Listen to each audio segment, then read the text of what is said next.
Hello, everybody, and welcome to the Fortress of Comic News, episode 289. I am one of your hosts, Chris, alongside my co-host here, Mike. It's a solid shirt you got today, Mike. Thanks. It's my Title Terror beer from. This is a brewery from Anaheim, California, called Bottle Logic. And for people who don't see it, it's pretty much a Blob remake of the movie poster. So I thought that was fitting for this Sunday. It's going to be Halloween tomorrow. So yeah, dude, I'm making all my plans for Thanksgiving already. Yeah, there you go. The end of the year's coming. Yep, it is. I'm like, should we just start putting the Christmas decorations out? Like, you go to the store, the trees are up. I'm starting to get to more of the okay, I'll leave the tree out for a little longer. Why not? So, as a now single man this year, I don't have to do shit for Christmas. Well, there you go. Yeah, I don't have to put up lights. I don't have to go get a tree that I don't want. I don't have to do any of that. You don't even have a little tree for yourself? That's when I was living alone, I used to do at least just a little tree. Behind no, but desk. I am so my best friend and his kids, to which I'm one of the godfathers of, I'll just be spending the day with them, so I'll just enjoy their Christmas decorations. There you go. And that makes it so I can be I can enjoy it and still be lazy. It's awesome. Yeah. Enjoy it, hang out, unwrap presents, eat food, and then leave. There you go. The kids these days, they frustrate me. Yeah. I asked them what kind of video games they want, because I'm like, hey, I'll buy you all video games. Yeah. And they'll play fucking free to play stuff. They're like, oh, I play Fortnite. I'm like, they just want skins. Okay, I guess I get you a gift card Yeah. Yep. Getting you, I forget what they're called, the battle points or some shit. We do have a returning guest on the show today, everybody. The guys from Wayward Raven are on, so this will be their third or fourth time of the show. I don't know. We can't get them to leave us alone, so they're back. We will try to force them into agreeing to creating the Fortress of Comic Brews, so look forward to that. Yeah, those are the guys, they brew beer, they make comics. They're really good people, all jokes aside. So looking forward to chatting with those guys. Other than that, nothing really. Oh, there was before we talk into the news, there was a Green Lantern animated movie that on HBO that recently was added. I don't know if you saw that. Oh yeah, that was the most recent one that I'd heard negative things about it. I didn't mind DC movies as a whole, the animated ones, haven't heard great things about. I thought that it was pretty good. It was a little strange of how graphic and adult it was. Because it revolves around Jon Stewart getting the ring, and it there's some parts where his PTSD kicks in and shit. It's kind of fucked up. I was like, oh, what? I'm thinking Justice League United Green Lantern, and this is not the Green Lantern that you're used to. It was really good, and I'm glad they did that to set it apart from not Guy Gardner, Hal Jordan. Hal Jordan, yeah, sorry. Shame me for that. But the happy-go-lucky Top Gun guy who's just I'm in the army and I fly planes and everything's great about my life, going to the war-torn veteran that's fuck, I don't want to hurt people. John's a Marine. Yeah. Oh yeah. John's seen some shit, man. Mm-hmm. And they talk about that. It was I thought it was really good. And I'm guessing maybe that's probably why people had some qualms about it. I want to go back. We got excited about a bunch of them, and I want to go back and watch some of them, because I did just kind of drop off on those because just so much stuff comes out. Oh yeah, yeah. But that actually did pop in my feed because I was looking around, because I was remembering they were going to do a Super Sons one. Oh yeah, right. Yes. And that came out on Blu-ray and everything recently, so I got to wait for the drop on HBO Max, because I'm not buying that shit. No way, you pay for HBO. Yeah. So I didn't even watch the JSA one, dude. Yeah, that's the one. So I I threw HBO on because I had a couple hours, and that's what I was going to watch. And that one was like the Green Lantern one was right on the front. I'm like, oh shit, this just came out, so I threw it on. And I was like really happy with it. So yeah, check it out. I've gotten kind of deep into Doom Patrol season 1, and that show's really good. Like, yeah. That's. I finished season 1. I got to go back through and watch season 2. Oh, funny story, really quick. This is what I had to tell you. I had a work trip this week at a customer. I don't think I can talk about who the customer is, or I'll get sued or some shit. But I was talking to an engineer. Yeah, and I was talking to an engineer, and like he said something about a con, and I like stopped because we're doing trials at this customer, which means I have to stand there like 10 to 12 hours with the customer, and just you run out of shit to talk about. And like he said something about a con. I was like, hold up, like comic con? And he goes, yeah, like you know the website, my comic collection or whatever.com. And he's like, yeah, they do a meetup and stuff. And I'm like, wait, you collect comic book art? And he was like, yeah. And he's like, I have some iconic stuff. Now, when someone tells me they collect comic art and they say they have some iconic stuff, like iconic covers, what artists do you think they're talking about? I mean, there's so many, but I mean, like iconic Kirby covers comes to mind first. Yeah, okay. Maybe top 3, would you say? Kirby's probably one. Well, okay, to be realistic in our generation, it's probably like McFarlane, JRR. Okay. He did have a JRR cover. Iconic. But there's one he had a ton of. And then probably Miller, actually. Okay. You didn't name it. I was right. Perez. Oh, yeah. Stupid me, yeah. It's all right. No, because he said that. He said I have iconic. It's more for me, folks. Don't harp on Chris because I'm a DC fan. I'm talking about like Infinite Crisis on Infinite Earths covers. Like that's iconic to me. Well, this dude is a huge Scott McDaniel fan and a huge George Perez fan, and he had several pages from all of them. And what I'm going to do is I'm going to send you his link to his collection so you can look through it. We can geek out later. But he had Scott McDaniel commission. He was like, "Can you do something like Batman villains?" But you know that painting, and I can't think of the artist's name. But it's all the staircases everywhere. So So I can't think of the artist either. He had Scott McDaniel do that with all the Batman villains, and it's on his page, and it's fucking sick. Like it's like Two-Face is like upside down, like flipping a coin to like Harvey Dent, because like Scott McDaniel did some great fucking Batman art. And he had some covers from Crisis on Infinite Earths by Perez. He had some interiors like Flash and Psycho Pirate shit. He had a commission from Perez of the Flash like a lone Flash cover and all this shit. I'm like, dude, it was insane. Like this dude just standing next to me had no idea, and he's like, you collect art, and I have like a few pages, so I was like, yeah. And I don't collect art. This guy collects art. Like holy shit, over like 100 pages. He knows some comic creators just from like dealing with art people, because you know these types of pages go through art dealers. Mm-hmm. He was very familiar with Felix Comic Art, which does a lot of the like Ryan Otley shit. But yeah, he had some amazing art. So I'll send you text you the link later. You could like geek out on the covers. Yeah. Yeah, it's dumb of me that I didn't immediately think George Perez too. Not only because like some of those iconic. I mean, Crisis is just one iconic moment. Like some of the Avengers stuff he did. Yeah, but like, dude, in the late '80s, early '90s, you weren't a comic book if you didn't have a Perez cover. Yeah, exactly. And he has some stuff from the Judas Contract issue. Like, I think he has the page before Nightwing shows up for his like first appearance, which is like insane. Yeah. I was like blown away by it. I was like geeking out. He had some Flash issues. He had a lot of Batman stuff. Because he's a huge Scott McDaniel fan. He had some Daredevil stuff. So, yeah. That's pretty dope. Yeah. Yeah, it was pretty sick. I was geeking out pretty hardcore.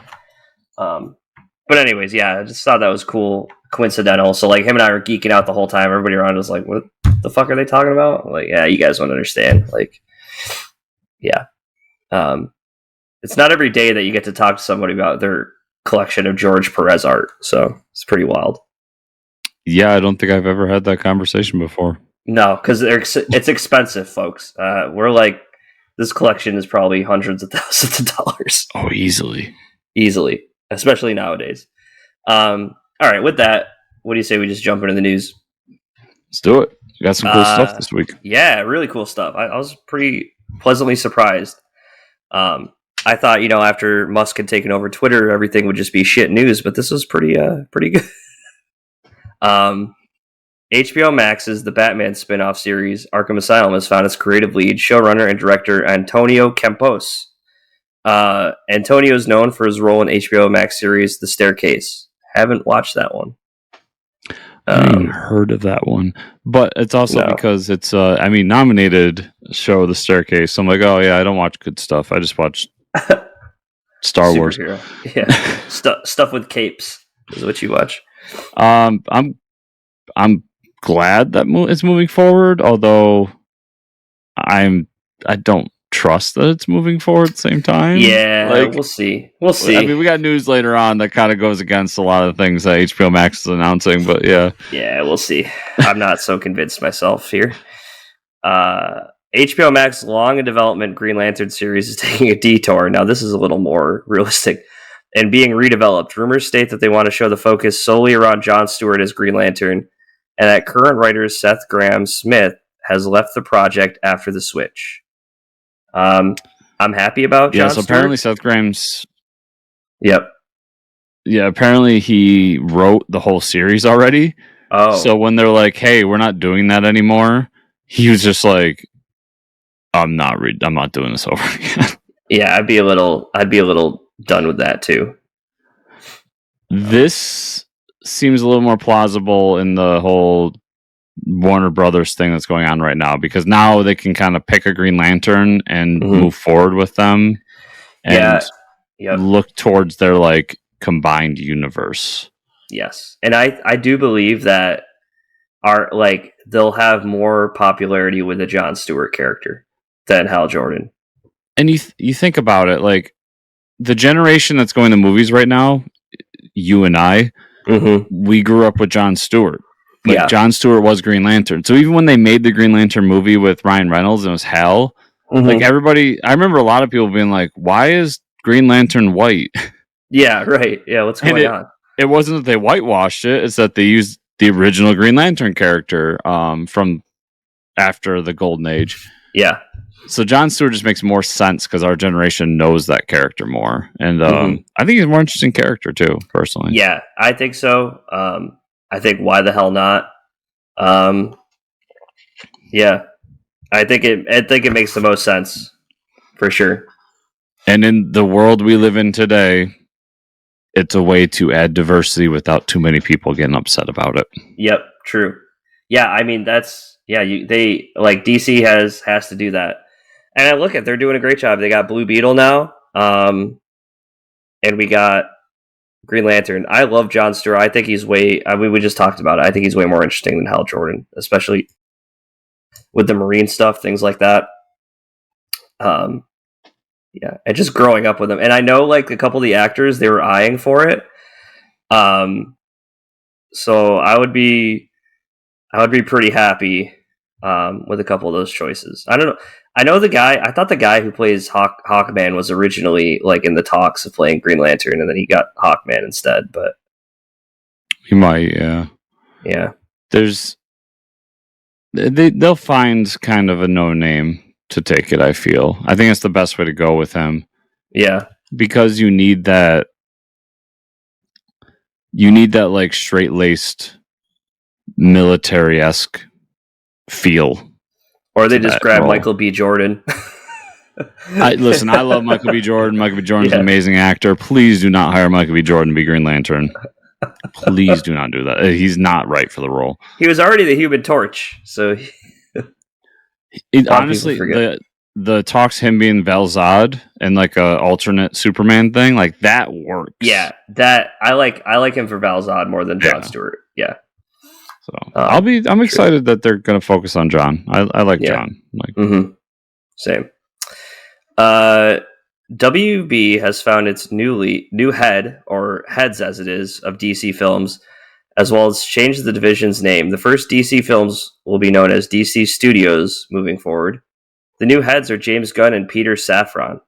The two will head both DC Films divisions and TV division moving forward. This news, my God.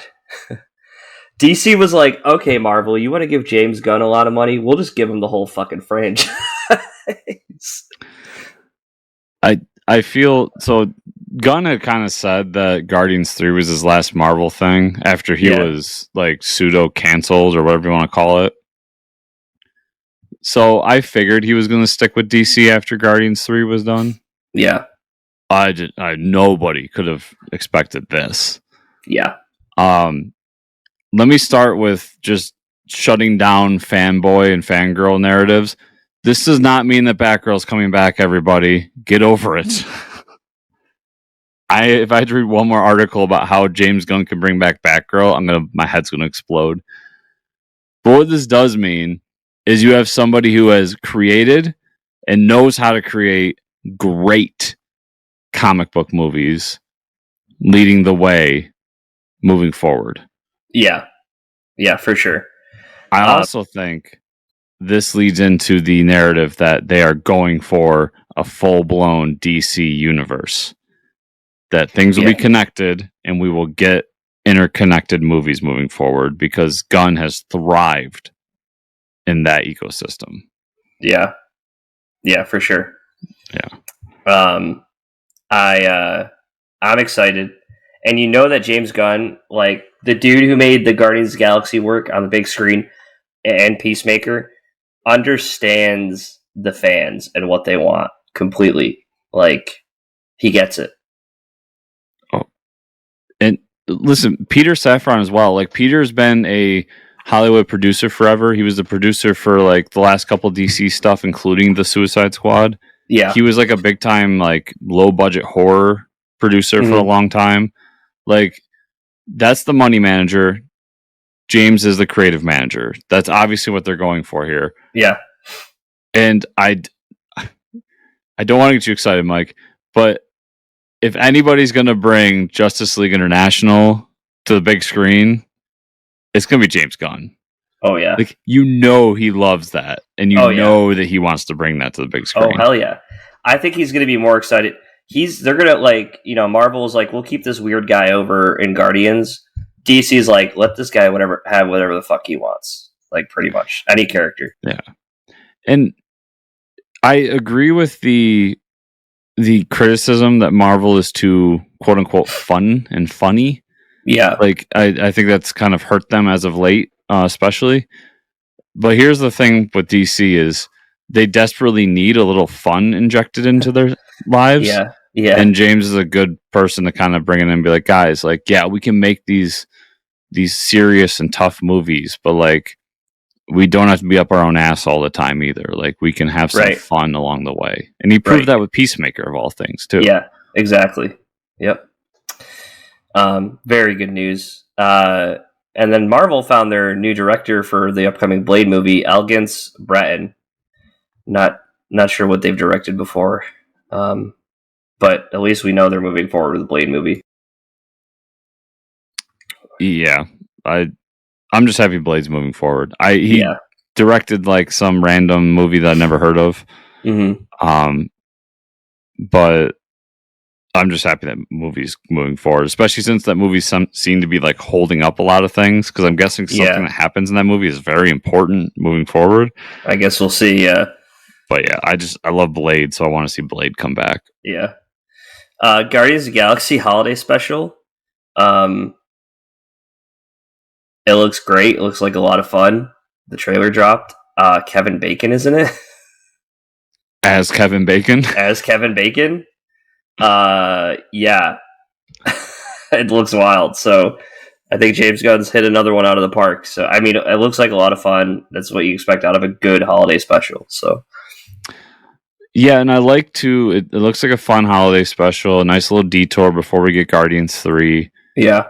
And it also directly impacts what happened after Endgame. Like, it talks about like the reasoning for it is like, hey, this thing happened, so now we have to cheer up Peter. Let's go get Kevin Bacon. Like, yeah. I think it's amazing. And I really hope that just the whole soundtrack for that is just all holiday music too. Oh yeah, I hope so. Yeah, I got really stoked watching that trailer, and like everybody's in it too. Like Nebula, Drac. I didn't think they were bringing the whole crew, but like everybody's in it. Yeah. So it's, it looks great. I think Marvel's got a winner on this one, so I'll be looking forward to that. Ant-Man and the Wasp, Quantumania. This trailer was awesome. I have to say, Mrs. Pym, I don't remember her name, is probably pissed that she's back in the quantum zone or the quantum verse again. She just got out for like a few days, and now she's right back there. The movie looks a lot of fun. Takes place in the quantum zone, so it has like the Guardians of the Galaxy filter.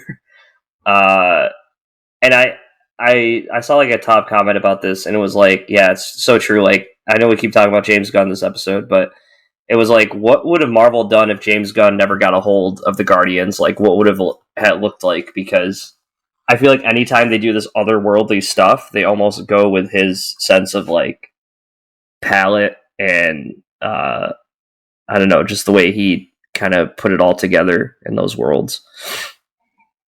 Yeah, it would have been interesting because they definitely do that. But yeah, with the Thor especially, like Thor got the makeover. And it worked for one movie, and about the fourth one. No, so first of all, to everyone out there, that is not Rom the Space Knight in the beginning of the trailer. I wish it was, because A, I love Rom, and B, as somebody who's been trying to get the entire run, I have more Rom the Space Knight #1s by Marvel than any person on Earth, so I would be rich as hell if that was. Yep. But Marvel does not own the rights to Rom, so that is not Rom. That's some random robot thing. That aside, I loved everything about this. I mean, Kang looks phenomenal. There was no hint of that shitty MODOK anywhere in this trailer, so I didn't have to be sad for any seconds of it. Yep. And Bill Murray is randomly there, and I still don't understand who he's playing, but I'm fine because it's Bill Murray. Yeah, it's Bill fucking Murray. It did look a lot like a aesthetically like a Star Wars prequel movie, because you could tell that they were just sitting in front of a green screen the whole time, like playing. Yeah, for sure. But I'm so down for this movie. This is like, I'm more hyped for this movie than anything else that I can think of in terms of the movie sphere. And yeah, the Kang reveal in the classic suit, and he looks fucking jacked in that suit. Like, what the fuck? Would you watch him in Lovecraft County? Yes. Because that dude is just jacked. Yeah, he's a big dude, and he's going to be in the new Creed movie too. So like, he's a big dude. That show is really good. I wish they did another season, but he's great. He's a big guy, and the classic costume with the fucking helmet. Yeah, but I can't explain how excited. Like, this is.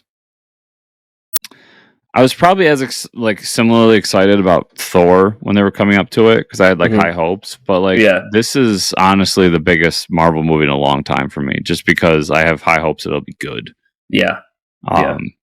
And it'll be like more impactful to things as opposed to a one-off story, because Kang's in it. Yeah. So I'm super excited for this one. Yeah, I think it's like the first initial like push into Phase 4 or whatever, I think. Okay, let's talk about something before we jump into this interview. So before we jump into the interview, let's talk about BetterHelp. So this episode is brought to you by BetterHelp. Mike, have you ever wished that life came with a user manual? Yeah, all the time. Well, unfortunately, life does not come with a user manual. So shucks. Suck it. Suck it. Oh man, I'm leaving. So when it's not working for you, it's normal to feel stuck. Navigating any of life's challenges can make you feel unsure, whether it's a career change, a new relationship, or becoming a parent. Therapists are trained to help you figure out the cause of challenging emotions and learn productive coping skills, which makes therapy the closest thing to a guided tour of the complex engine that is you. as we talked about last week, everybody knows that I've personally been on a mission to be more healthy physically, but that doesn't mean that you also shouldn't try to be more healthy mentally as well. I think, as Mike put it, BetterHelp is like doing push-ups for your brain. Yeah. So whether or not you are in therapy personally, you should try to get into therapy at some point and better yourself. I mean, it helps with self-empowerment, coping skills, dealing with trauma you may have dealt with in your life, and all kinds of other things. It's just nice to have someone to talk to. So, as the world's largest therapy service, BetterHelp has matched 3 million people with professionally licensed and vetted therapists available 100% online. Plus, it's affordable. Just fill out a brief questionnaire to match with a therapist, and if things aren't clicking, you can easily switch to a new therapist anytime. It could not be simpler. No waiting rooms, no traffic, no endless searching for the right therapist. Learn more and save 10% off your first month of BetterHelp at betterhelp.com/fortresscomics. That's BetterHelp, HELP.com/fortresscomics. Now let's cut to the interview with Wayward Raven, and we'll see everybody on the other side. And we're back. Love chatting with those guys. Always a good time. Yeah, You're always welcome. You should all go support the Kickstarter, because if someone names their comic "We Suck at Comics," it's got to be good. Yeah, that's just my rule. Like, if you have enough balls to call your comic that, then it's got to be good. Weird flex, but yeah. Yeah, let's jump into the comic news, because I'm pretty excited about some of the stuff here. Marvel's paying tribute to the legendary No Prize contest in February in the form of variant covers. I'm not familiar with No Prize contest. It was, I think it was like the 70s or 60s, but they would send people like who wrote in things to them a prize, and it would just be an empty envelope that said no prize. It was basically Marvel trolling their fans before like trolling was a thing. Wow, that's amazing. Yeah, it's pretty. If you should look it up, because it's pretty hilarious sometimes. Awesome. But that is awesome. It's kind of cool. I mean, the paying tribute to your past is always a good thing. So I was surprised to see this is what they were doing for variants, but it's really cool. And then DC's doing the same type of no prize thing. They're launching a new NFT publishing division called DC Collectible Comics, DC3. The idea is to release limited reprints of classic and modern comics from the blockchain, whatever the fuck that means, and recreate collecting market in a digital space. They're starting off with Action Comics #1 last Friday as part of the initiative. Plan to continue with weekly drops that include variant covers, currently out of print issues, as well as modern issues. I'm doing that too. They're called comic books that I collect, and they're physical things that I can hold on to, Chris. I don't understand this NFT thing. Whenever it pops up, people make fun of it.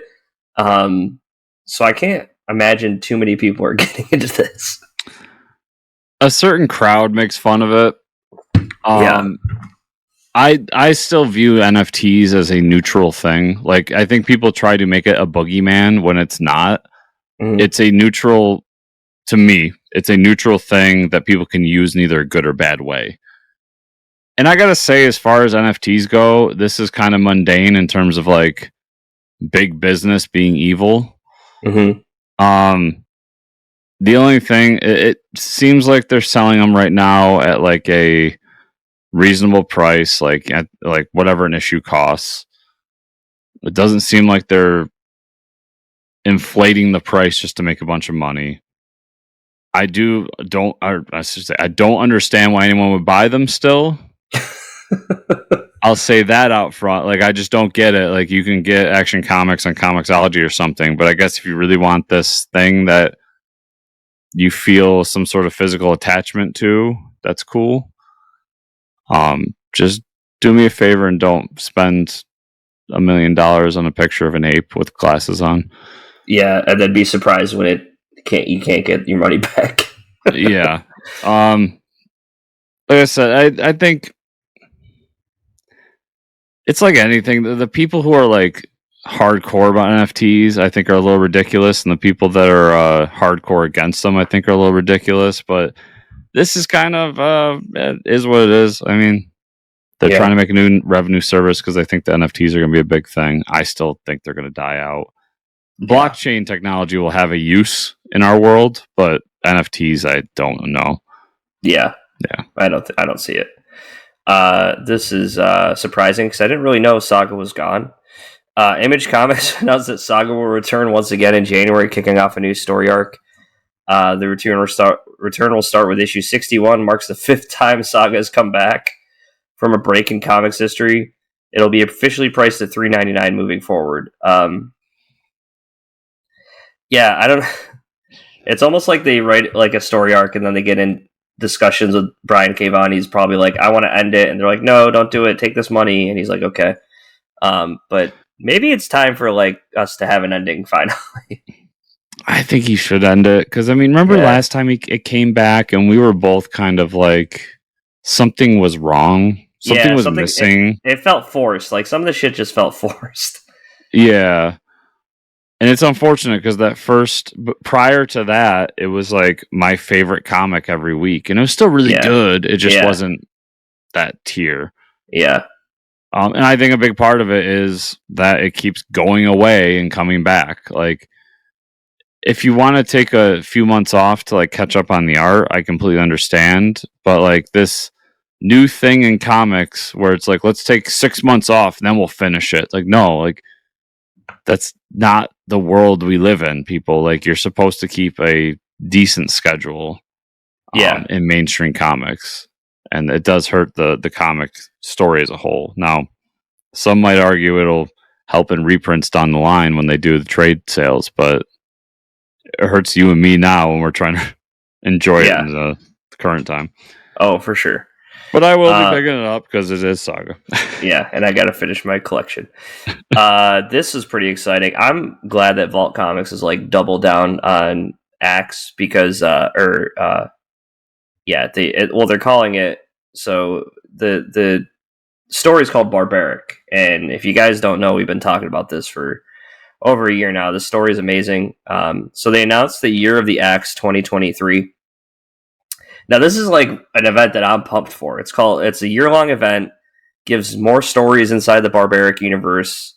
January we'll get the newest comic from the original creative team called Barbaric Hell to Pay, as well as collected editions of the first 2 series. Later in the year we get Queen of the Sword, a Barbaric one-shot, The Wrong Kind of Righteous, a Barbaric story oversized one-shot, and then the 4th story arc, Barbaric Born in Blood. And then there's some like big Axe secrets they have sprinkled throughout there. This is really cool. I like this idea. I like that they're all Axe books and they don't like try to cross over with a bunch of other shit. Like they know you're Barbaric fans, so we're just giving you more Barbaric stories, but over a course of like small one shots and things like that. I think I'm super pumped for that. I think Vault has a gold mine here. Well, I love that this announcement came out right after I was like, man, I really love Barbaric, but I wish it was like more ongoing, or at least we got more of it throughout the year as opposed to like 3 issues a year. Mm-hmm. And then this happens. I'm like, oh shit, we're going to get a ton of Barbaric next year, and I'm going to be really happy because this book's amazing. Oh, yeah. It's so good. I love that Vault did a Marvel Studios like timeline announcement for it too. Yeah, the picture is amazing. It is just like the Marvel Studios timeline thing. So yeah, I'm so stoked.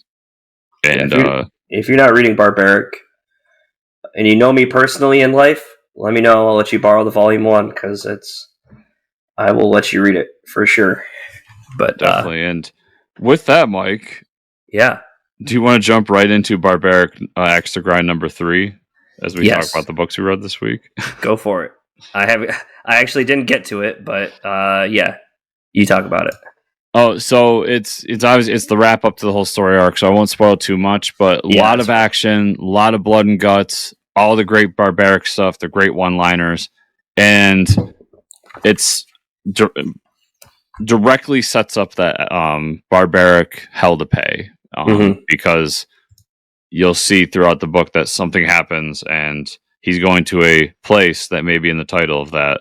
But fuck, this book is good. Mm-hmm. Like, the book's so wonderful, and it's one of those books where I even look at that timeline and I'm like, the first 2 trades are coming out side by side in January. I might double dip just to have the trades lying around too, because I love those books. Yeah, I need the second hardcover for sure. Yeah, so I didn't get to that book, there's a couple other books I'm behind on. So Rogues number 4 came out this week by Joshua Williamson and Leo Max in the art. My first note in this book when I read it was, what the fuck, 4 months later I forgot about this book. I don't know how you have a 4-issue miniseries and you release the 4th issue like 4 months after the first 3 issues. And all I'm going to say, just because they make us wait so long, it was great. I think you all should read this as a trade. DC, that's what you should have done if you couldn't keep up with the timeline. And also, they all end up dead in the end, and it was a cool ending. So there you go. Yeah. I mean, it really took me out of it to be like, oh shit, like I really cared about this book, and now it was gone. Yeah. That book was coming out so sporadically. I have all the issues, and now that I have them all, I'm just going to sit and read them as a trade. Yeah, because they're the really thick, the thick issues. Yeah, and it was just so far apart that it was tough. Yeah. I was trying to read. I'm not really going to talk about it, but the new American Jesus came out. Oh yeah, I read that. And I read that first issue, and I was like, I don't remember anything that happened in those first 2 volumes. Yeah. Yeah. And that's how I felt about Rogues. Like, I had trouble. So I'm going to sit down and read that. I read American Jesus. So let's talk about American Jesus Revelation number 1, Mark Millar, Peter Gross. I don't know. So I know Mark Millar does Mark Millar things. I want to say this book might have gone a little too far. I mean, so like we get a story about like how the president is behind all the conspiracy theories that are bad things in the U.S. But then we get a scene where like we're talking about like cults and shit, and they're like murdering babies, and they like show it, and I'm like, got a little bit too Alex Jones for you there for a minute. Yeah, no, but I mean, like when the art shows them like murdering babies, I'm just like, I don't know. It wasn't even that bothered me. It was the fact that like this is literal like online conspiracy theories that I read about. Yeah, that kind of took me out of it too, because it's like, oh yeah, you're bathing yourselves in the blood of babies and shit like that. Well, even the idea that like all these leaders are satanic like worshippers. Yeah. Like it was, and then I'm like at the end, I'm like, wait, was that the replacement for Jesus? I thought it was. Oh no, the other person was, and I'm like, I need to read the first 2 volumes just to make sense of this one issue now. I don't think I even remember there being a second volume of American Jesus, so I got to go back and read it. But I mean, we know how Mark Millar is. Yeah, I was just a little like, holy shit, I wasn't expecting that far out of the gates. But and then the last issue I had to read this week, I'm a little behind in some shit. Sergeant Rock versus the Army of Dead, number 2, Bruce Campbell, Eduardo Riso. Another fun issue, killing zombies. That's all I want from this book. That's all it needs to be. That's all it is. The art is a lot of fun. I think Riso's art works perfectly for it. And I'm buying this trade when it comes out just because I want this on my shelf. I'm like, man, I gotta have this. Yeah, fun, just Nazi zombies, World War II. Bam. They put Sergeant Rock in there just so it could be a DC book. Yeah, but I don't even remember being in the issue. Yeah. I don't think was he even an issue. It was more zombies than anything. Yeah, because he's the leader of like the Union group or whatever. But yeah, it literally just doesn't need to be a Sergeant Rock book, which is a good thing in my eyes. Yeah, that's fine. Yeah, great book. Yeah, that's all I had. So I did read Batman Fortress number 6. I love this book. Just like turned in. I mean, it's been a heist comic, which I didn't expect in the first half of this series. But now that we've gotten to this point, I'm like, this is just like Ocean's 11, but with Batman, and I'm okay with that.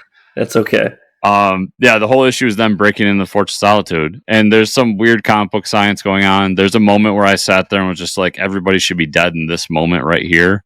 because of something that happens, but you forgive it because you're like, fuck it, let's just break into the bank vault. I mean, the Fortress of Solitude. Yeah. Amazing. Love that book. DC versus Vampire number 10, another really great issue. We still got the 3 ongoing story arcs. Damien, the vampire / vampire slayer, is amazing. I love him. Just an awesome book. Everything that's going on in that. Canary number 3. This was the Western that Scott Snyder's doing for Comixology. Yep. And this issue kind of took a turn because we get to the mining facility that something was happening in, and they were going to take their readings when a group of natives come and basically tell them to get the fuck off their land. And we get like a whole backstory of what happened there. And the ranger that's with them, who was like a folk legend, knew the tribe and was trying to talk to them, but the tribe was trying to tell them, like, listen, there's something wrong with this land. And it's really funny because he even subverts the whole, like, it's not mystical bullshit, it's not any of that, like, there's just something wrong here, dude. Like but then we end up finding out that the collapsed mine that they were going to investigate, it seems like there's people stuck inside now, so they might have to go back and have another conflict with the native tribe. Awesome book. I'm really, really enjoying that one. Cool. Vanish number 2. We kind of get a deeper look into the lead character and his friend group and where they are. So, like, one of the other kids at the not Hogwarts school is like a stage magician. Like I forget that guy's name, and he goes to him to see if he'll help when he's just like, no, we can't do that. You get to meet his wife a little bit more and find out like that she's a badass.